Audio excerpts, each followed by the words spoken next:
welcome back to another episode of Straight Up Sports Talk.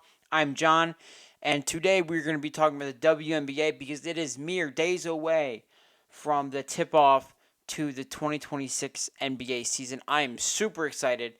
There's a lot happening in sports right now between the NBA playoffs, the NHL playoffs, the MLB season, and now we're getting the WNBA season right into the mix of it, and I couldn't be more excited.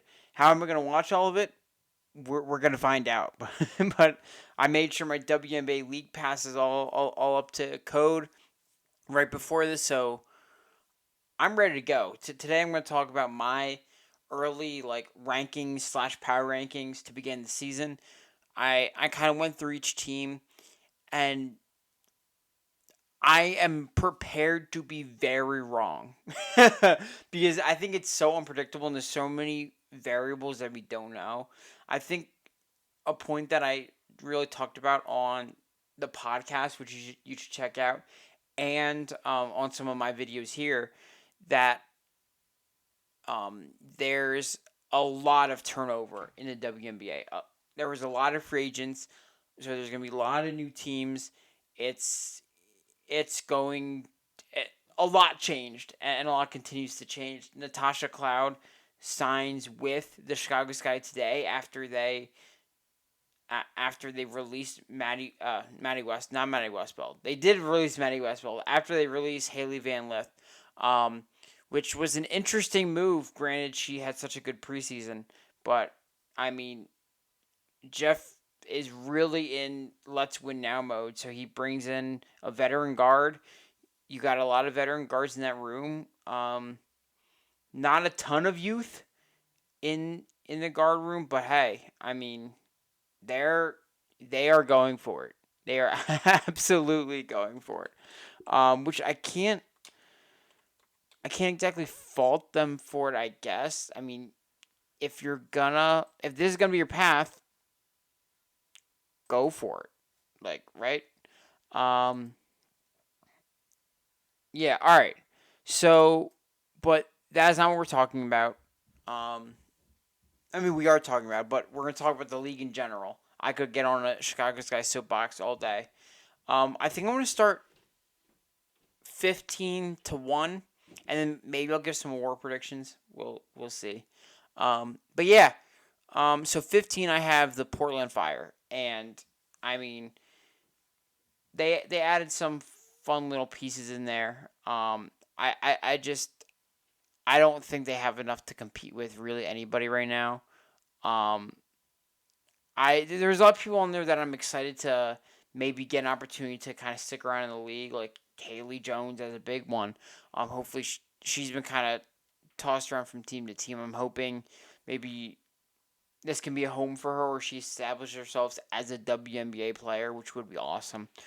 So I think you're just looking for growth here, looking for what pieces can you build on and what areas are you going to attack to build your future on. I think that's what kind of year this is. The tempo, I think, is that too, but they have also kind of focused on a veteran, putting together a veteran roster and giving up big contracts like Brittany Sykes and Marina Mabrey.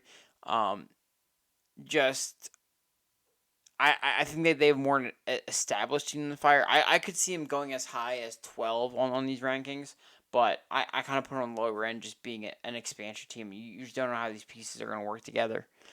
13, I have the Seattle Storm. They have some fun pieces. I mean, Dom being your centerpiece. Dom and Awa, that front court is going to be disgusting. And then as he's already there. And then your backcourt, I guess, is going to be Flau'jae Johnson and Zaya Cook, which is an intriguing young backcourt. I think we're excited to see what you get from Flau'jae. Maybe Zaya Cook can establish herself as a WNBA player, similar to what I said about Haley Jones. If Jordan Horston can come back from that injury, I'm not entirely sure what the timeline is there. If she's ready for game one or what that is, but if you can get her like going again, I think you have a really good young player, and you start to have a really intriguing young core. Um, like 4 or 5 core players you could potentially build around. So it's gonna be a rebuilding year. I have on their thing, go get Juju, because if you get Juju Watkins on this roster, then you start to look really really nasty, especially with length. It's gonna be disgusting. So I I think the Storm is focusing on um, seeing what you have in your youth and building onto that youth. Uh, yeah, Golden State. I mean, confusion, right? Like they didn't really, they weren't aggressive on their promising year one season where they made the playoffs. All they really did, I mean, Gabby Williams is an excellent addition. I think she'll be interesting, but you lose some players too, and then you have Flau'jae Johnson. You trade her for a player for Marta and a second round pick, and then you release Marta. So you traded Flau'jae Johnson for a second round pick. That's a horrible look. That's a horrible look. Um, so I don't know what they're doing, but I know they have a decent roster that is going to win some games. But yeesh, man, what's the plan? I don't know what the plan is, but they should probably figure that out. I highly encourage them to figure that out. Um, Mystics at 10. Now, this might feel really low for the Mystics, and I'm planning on posting a graphic of my power rankings, and I'm like imploring you guys to hear me out. Because when we get here, these top 10 teams could be in any freaking order. I mean, they have a lot of young talent. They're going to do a lot of experimenting. I mean, you have Kiki and Shakira, which is like, this is your future, right? And then Lauren Betts at center. Um, I think is a really good like foundation here. And then Georgia Amore coming back from injury. I think if she's really good, and everything kind of clicks together, they could be like securely in the playoffs. But I think you know what? I'm gonna make them 9. I'm gonna make them 9. All right. Let, let me update this a little bit. Yeah. Um. Pardon me. Yeah. So they're gonna be 9. 10 is gonna be the Los Angeles Sparks. And the notes I have here is they filled some holes, but then created new ones at the same time, right? So Kelsey Plum resigns. That's awesome. She was really good for them. Dearica Hamby's back. Um, Neka Gumake. Ooh, do I? Never mind. I'm gonna keep it where I was at. I forget. Like some part of me forgot Neka was there. Um, you resign. You bring Neka back. Um, and you kind of fix the guard position. Bring in a few players like Erica Wheeler and Atkins. So you you start to get that guard room going. Uh, Tanaya Latson is going to be, I think, very good for them. And they have a lot of good young players like Sanaya Fagan. I think she could still be something really good. I think people forget about her a lot. Cameron Brink, I mean, what we have seen hasn't been the best, but if we can at least get some consistency, maybe she can like reestablish herself as a star on this team. But it has been looking great so far. So an interesting team. I just don't know if it's gonna be like a top team. So I have them at 9. I'm keeping them at 9. Um, the Chicago Sky I have at 8. They pretty much revamped their entire roster, and it's going to be interesting, right? Uh, I think that there's been a lot of discussion on how good Camila Cardoso is, and I think people putting a lot of labels on her, and I don't think a lot of it's been fair. But I think her being the focal point in the paint is going to be a big deal. And then Rakia Jackson, I think the fit there is really, really nice. I've talked about it before. Um, and then your guard core is pretty nice. You have I think you're gonna Sky Diggins and J.C. Sheldon is probably gonna be your starting two. I think you want to. I think Natasha Cloud goes on the bench. I think it's tough to put her on the bench, but like, is Skylar gonna play the two? I don't think so. I I think Natasha comes on. I don't know how they're gonna do it. I don't know how they're gonna do it, but I mean, I think they're a playoff team. I just don't have them like securely in the playoffs because there's just so many question marks with the Sky. Number 7 are the Wings. They could be a lot higher. I love the way they built around Paige. And then you keep Enrique Agumbawale. Draft AZ Fudd, obviously. And then you sign pieces like Alana Smith, who's going to like anchor that defense. And your defense is suddenly like really, really good. So I like the Wings a lot. I think they could surprise a lot of people. Then I have the Phoenix Mercury. The Kalea Copper and Thomas duo is going to win you games, plain and simple. Do I think they're like championship contenders? Probably not, because I hate the lack of depth they put around.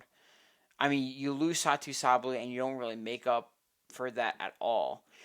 And it's just a little concerning. I think they could be dropped lower than 6. I think it can be get a little scary for the Mercury, but I gave them the benefit of the doubt because their top 2 is so impactful.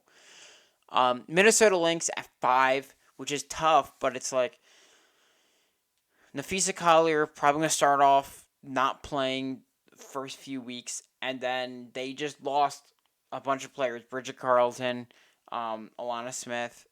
They brought back Kayla McBride, but it's like she's coming off a knee injury, and she's getting older, so it's like it's starting to look dicey for the Lynx. They're going to have to really make some moves. I do love the addition they made in a draft, bringing in Olivia Miles to be that star guard that they've been like longing for the longest time.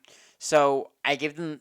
I could have put them a lot lower, but the Olivia Miles move kept them up here. The Indiana Fever I have at 5. I like the piece they add. Obviously, Raven Johnson adding some like defensive integrity to that guard room, and then you bring in veterans like Mo Billings, and I think you have a super well-rounded team that only got better. Um, Obviously, you're hoping for a healthy Caitlin Clark season, and Tiffany Mitchell is just unbelievable. So that offensive backcourt is like already really good scoring the ball, and then you bring in Raven Johnson, and she just adds a defensive element to it. 3, the Atlanta Dream. They have already had like a really, really good offense with led by Ryan Howard and Alicia Clark, and then you add a defensive powerhouse and rebounding powerhouse in Angel Reese, and you kind of re-sign everybody else and just restock that lineup, and you're looking pretty much the same, man. And you get another year of Tahina Pow to be in that offense and to get comfortable. Why not Atlanta? Why not? Right? Number 2, I have the Liberty. Adding Satu Sabali and re-signing everyone else. I mean, come on. I didn't think that was possible. I was shocked that they re-signed Jonquel Jones. That was kind of unbelievable that they re-signed Jonquel Jones and signed Satu.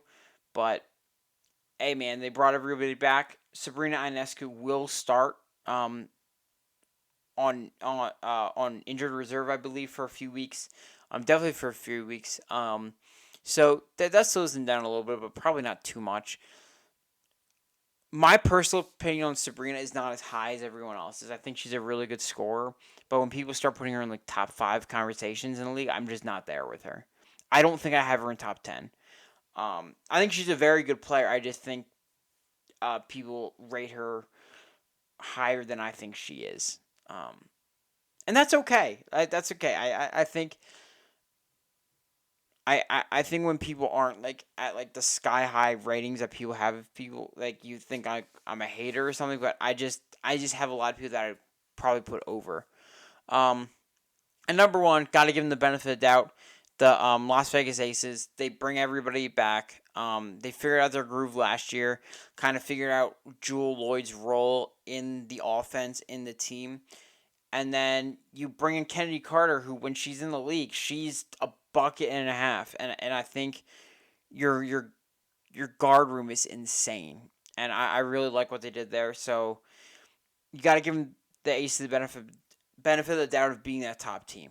Um, so that is my power rankings, predictions, whatever you want to, however you want to see it. I think it's more power rankings because it's hard. It's just hard to predict. Um, my MVP pick, if I had to pick an MVP, I would have to say, this is a tough one.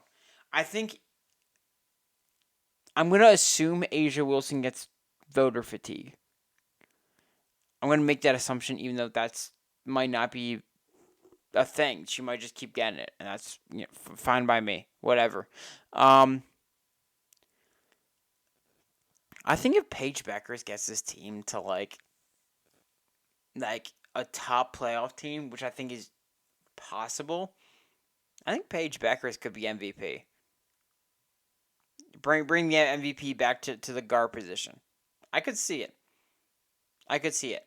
If not, my dark horse pick is Alicia Gray, man. I think she's gonna go crazy. I really do. I think people are gonna finally put some respect on her name. She's gonna be in that conversation. She's gonna be in that conversation. Um, Defensive Player of the Year. I think Alana Smith gets her own. I think she gets her own. I think she's gonna anchor this defense, and she's gonna be the reason why this defense is really good in Dallas. I really really do. So yeah, I think that's what I have there. And Rookie of the Year, I will say, is going to be Olivia Miles. I think she's going to make a big impact on a really good team.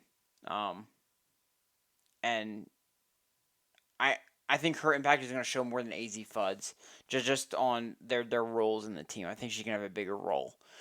So yeah, let me know what you think. Let me know what you're excited about for the WNBA season. What are your predictions? Let me know below.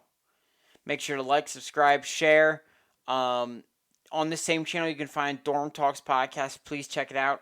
We'll hopefully have a episode coming out this week. It's been a little crazy, but we are doing our best. So thanks for watching and listening. Peace out.